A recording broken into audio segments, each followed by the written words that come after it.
మెదక్ జిల్లా రామాయంపేట మున్సిపాలిటీ పరిధిలోని 5వ వార్డు రెడ్డి కాలనీలో దేవీ శరన్నవరాత్రి ఉత్సవాలు ఘనంగా నిర్వహిస్తున్నారు. స్థానిక పంచముఖ హనుమాన్ దేవాలయం వద్ద మొదటి వార్షికోత్సవం పురస్కరించుకొని అమ్మవారికి ప్రత్యేక పూజలు నిర్వహిస్తున్నారు.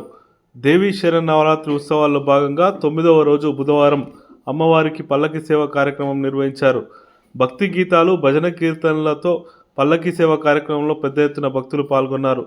మహిళలు మంగళ హారతులతో పల్లకి సేవకు స్వాగతం పలికారు.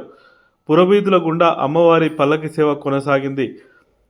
9 రోజుల పాటు అమ్మవారికి విశేష పూజలు నిర్వహించిన భక్తులు నేడు పల్లకి సేవలో పాల్గొన్నారు. దసరా ఉత్సవాలు పురస్కరించుకొని అమ్మవారికి ప్రత్యేక పూజలు నిర్వహిస్తామని ఆలయ కమిటీ సభ్యులు తెలిపారు. మొదటిసారిగా